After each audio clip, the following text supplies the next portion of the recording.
हाथ में गिटार थामे वतन से मोहब्बत का किया इजहार और सुरों के छेड़े ऐसे तार के सब रह गए दंग। जी हाँ, गवर्नर सिंध कराची फेस्टिवल में नौजवानों को सराहते हुए खुद भी गुलकार बन गए। इस ज़मीन की मिट्टी फूल है शहीदों का।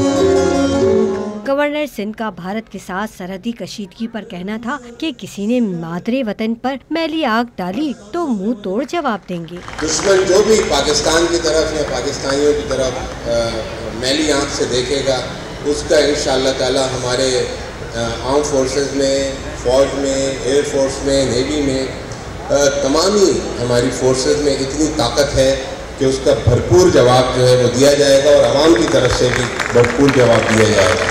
फेस्टिवल इंतजामिया ने टैलेंट को उजागर करने का अज़्म किया ताकि मुस्तकबिल में भी नूरजहां, मेहदी हसन और नुसरत फतेह अली जैसे अनमोल फनकार मिल सके। कैमरामैन एहसन सलीम के साथ नुसरत वसी, डॉन न्यूज़, कराची।